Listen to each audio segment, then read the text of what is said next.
احلى مسا عليك يا صاحبي يا برنس الليالي. حلقة النهاردة واول حلقاتنا على قناتنا الجديدة قناة مودي تي في. هنتكلم النهارده عن افضل 5 العاب في عالم مارفل. طبعا في العاب اكتر من كده يا رجاله، ممكن نعتبر ده جزء اول. وبحب اشكر في البدايه صاحبي وحبيبي صاحب الفكره الممتازه ديت، صديقي الغالي ماجد الكينج. متشكر جدا يا غالي، ومتشكر جدا لكل اللي شاف الفيديو وساب لنا لايك واشترك في القناه. متشكرين جدا يا رجاله. حلقتنا النهارده حلقه جامده جدا جدا. 5 العاب يا رجاله جامدين بشكل ملوش حل. وعشان ما اطولش عليك يا ابو الصحاب يا غالي، انزل بالانترو حدوته.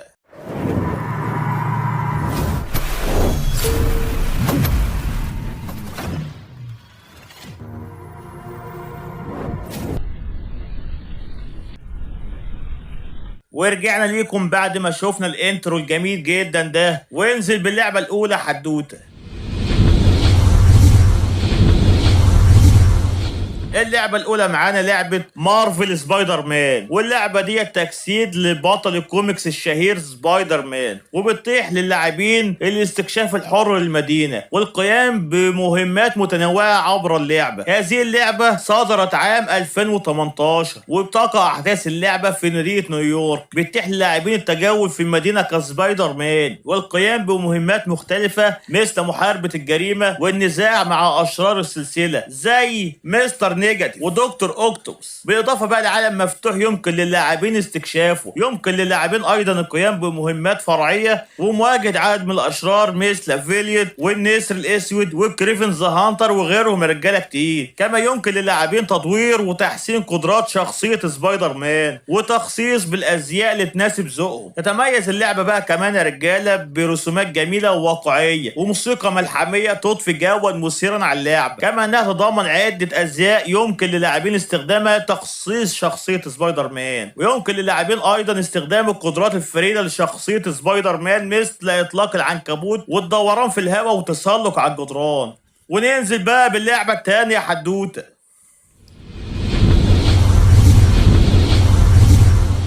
واللعبة التانية معانا لعبة مارفل افنجرز، واللعبة دي بتسمح للاعبين بتجسيد ابطال مارفل المفضلين زي ايرون مان وثور وهالك واخرين، والقيام بمهمات متنوعة داخل اللعبة. اللعبة صدرت عام 2020، وتقع احداث اللعبة في عالم مارفل، وبتسمح للاعبين باللعب ب4 ابطال في البداية، وهما كامالا خان وايرون مان وثور وهوك اي. بتقع احداث اللعبة في عالم مروع بعد ان يتسبب الكويك نت في حدوث حوادث مدمرة بتعاني الابطال اللي عمل جميعا سويا لانقاذ العالم. تتميز اللعبة بتشكيلة واسعة من الشخصيات الخارقة، ويمكن اللاعبين اختيارها واللعب بيها في طور القصة وطور اللعب الجماعي. كما انها تتميز بنظام تطوير الشخصيات الذي يتيح للاعبين تحسين قدرات ابطالهم والحصول على معدات جديدة. ويمكن للاعبين ايضا اللعب بطريقة اللعب التعاوني عبر الانترنت مع اصدقائهم. وانزل بقى باللعبة الثالثة حدوتة.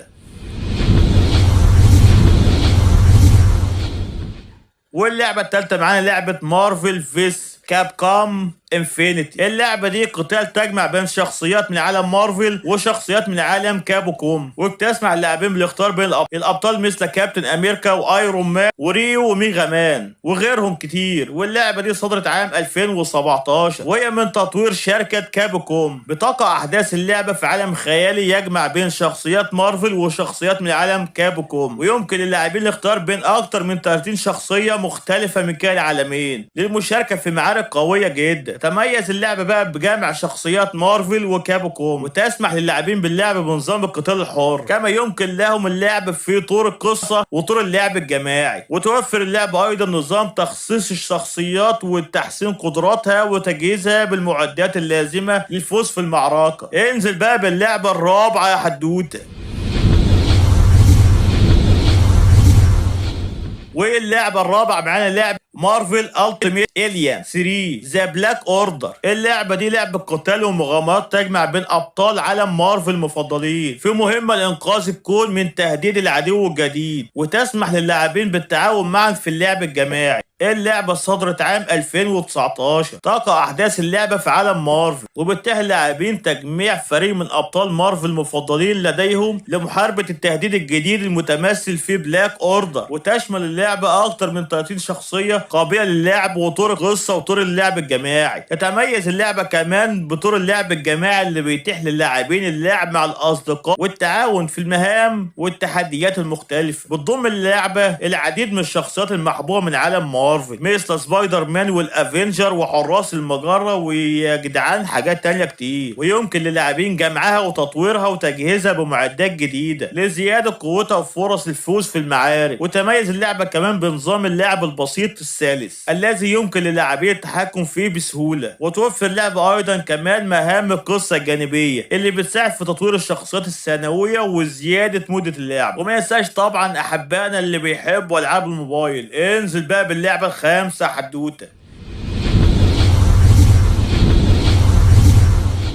واللعبة الخامسة معانا لعبة مارفل فيوتشر فايت. دي لعبة من العاب الموبايل او الاندرويد، بتجمع بين عناصر الاستراتيجيه والقتال والمغامرات. وبتسمح كمان للاعبين بتجميع فريق من ابطال عالم مارفل وتطويرهم وتحسين قدراتهم في القتال. واللعبه دي صدرت عام 2015. يمكن للاعبين اللعب بشخصياتهم الشهيره مثل ايرون مان وكابتن امريكا وسبايدر مان وغيرهم كتير. تتضمن بقى اللعبه طور القصه وطور اللعب الجماعي والتحديات اليوميه. كما تمتاز اللعبه برسومات جميله ومؤثرات صوتيه رائعه. تتميز هذه اللعبة بنظامها الاستراتيجي اللي بيتيح للاعبين تجميع فريق من الابطال المفضلين لديهم وتحسين قدراتهم وتجهيزهم بالادوات والمعدات اللازمة للفوز في المعارك. وتوفر للاعبين تجربة لعب موسعة وممتعة، كما انها تشمل العديد من الشخصيات الشهيرة من عالم مارفل مثل ايرون مان وثور والمنتقمون والمزيد. وتوفر للاعبين كمان لعب ممتع باسلوب قتال مختلف وقدرات فريدة لكل شخصية. لعبة مميزة ومثيرة للاهتمام بتتيح للاعبين جمع وتطوير فريقهم الابطال الخارقين المفضلين لديهم في عالم مارفل. وكمان بتضم اللعبه مختلف الازياء والاسلحه والمعدات التي يمكن استخدامها لتحسين قدرات اللاعبين وجعلهم فريق اقوى. ويمكن للاعبين ايضا لعب في طور القصه والتحديات اليوميه والتحديات الجماعيه. وتوفر اللعبه تحديات ومهام جديده بشكل منتظم مما يجعلها تجربه لعب مستمره. وتوفر اللعبه كمان اكتر من 200 شخصيه مختلفه يمكن للاعبين جمعها واستخدامها في المعارك. وبتتميز اللعبة بنظام القتال السريع والمرن الذي يمكن للاعبين تحريك الشخصيات واستخدام قدراتهم بسلاسة. وتتضمن اللعبة كمان طور البي في بي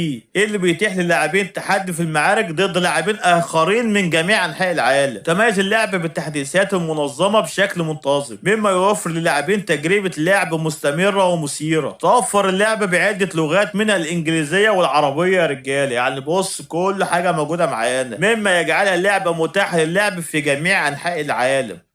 وبس كده يا رجاله، دول الخمس العاب معانا اللي في الحلقه بتوع النهارده. ايه رايكم في الالعاب ديت؟ وايه اكتر لعبه مميزه فيهم؟ وايه اكتر لعبه عايزينها من الخمسه دول نتكلم عليهم في فيديو منفصل لوحده؟ انا مستني اراء حضراتكم، وما تنسوش دعمنا بالاشتراك في القناه وتفعيل زر الجرس والاعجاب بالفيديو. ومستني من اصحابي كتير جدا، وفعل يا ابو الصحاب يا غالي زر الجرس وخليه على كل الاشعارات عشان يوصل لك اعلان بالفيديو اللي جاي. ويلا يا رجاله نقفل الفيديو على هنا، ويلا مع السلامه يا رجاله.